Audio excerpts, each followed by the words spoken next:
հետ Տիկին Սաֆարյան նշել, թե ինչ գործով է Էլիզաբեթ Պետրոսյանը տեղափոխվել Քանչական կողմից։ Էլիզաբեթ Պետրոսյանը Քանչական կողմից է, այսինքն Էրեբունու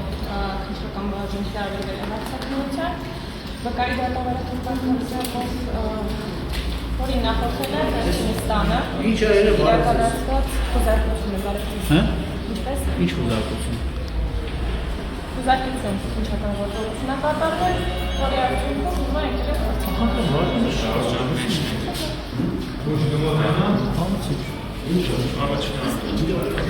Քննչական կարգավիճակի մասին եկել։ Համացանցում լայն տարածում ստացած առավոտյանից արդեն լայն տարածում ստացած հայտնի հնարավոր ենթադրյալ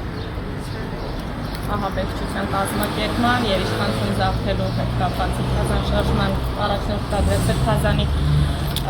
վերաբերյալ հարուցված գործի շրջանակներում է այդ պահին որևէ տեղեկատվություն այս մասով չեմ կարող հաղորդել, որովհետև խոզարկության որոշման հետ կապված խոզարկության որոշումը չէր պարունակում ավելի փաստական, ավելի առարկայական որևէ առնչություն և բնականաբար տրամաբանորեն այդ իսկ պատճառով Էլիզաբեթ Պետրոսյանը ունի վկայի դատավարական կարգավիճակ։ Այսինքն որևէ ենթադրյալ հանցագործության հետ առնչություն Էլիզաբեթ Պետրոսյանի մասով մատնանշված չէ խոզարկության որոշման մեջ, այդ իսկ պատճառով ունի վկայի դատավարական կարգավիճակ, եկել են հարձակումություն։ Իսկ ինչպես է գնահատում այդ գործողությունները իրենց տանը իրականացրած հաջողությունները ընդհանուր առմամբ օրինաչափ եւ իրավաչափ բնույթ են իրենցից ենթադրել, այսինքն ըստ էության որևէ հայտարարություն, դիտողություն եւ իրավախախտ ինչ-որ քննչական գործողության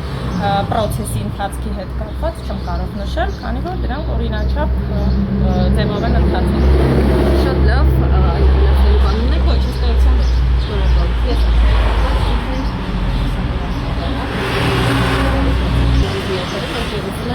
Ձեր գնահատականը լսել այս գործողություն հատուկ ջոկատայիններ էին եկել ազգային անվտանգության ծառայության։ Սա ուղղակի քաղաքական պիստեր է։ Այսինքն մենք տեսնում ենք խելառի գլխում ինչա պատահում։ Մենք հիմա աշխարհին Հայաստանին նայում ենք իր աչքերով։ Այսինքն ամենօրյա խոզարկություններ մեր հետ վերջացնի սկսելու իր թիմին ու ձև անել։ Ինքը բոլորին եւ ամեն ինչին կասկածում ամեն ինչի մեջ, որ բոլորը իրավեն են, ամեն ինչ իրավեն է։ Խելագար ենք։ Վկայի կարգավիճակով եք այստեղ։ Այո, իրավաբանը ավելի լավ։ Հա, դրա մասին խոսեցինք, բայց առավոտից մեկնարկել է այդ խոզարկությունները,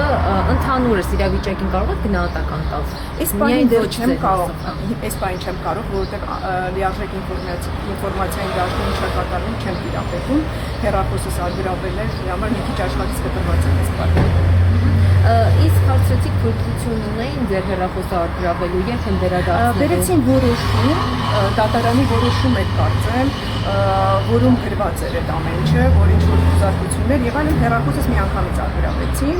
Այլ իրեր եւս արգրավել են։ Ինչ-որ փաստաթղթեր բերվել են այստեղ։ Չէ, նման միակ բանը, որ արգրավել է, դա հեռախոսը։ Տանախոզարկություններ են անցկացվել, որևէ իրեր չեն արգրավել ուրիշ։ Ըստ էության դա եկեք համել նախաքննության գաղտնիության ինստիտուտը հարգենք եւ այս իմաստով մանրամասներ քննչական գործողության ընթացքից եւ արդյունքից չհրապարակենք, քանզի դա եւս ենթադրում է քրեական պատասխանատվություն։ Շատ լավ, Տիկին Սաֆարյան, պատկերացնում եք մոտավոր ինչքան կտևի այստեղ քննությունը։ Բացարձակ գաղափար չունեմ։ Շատ լավ։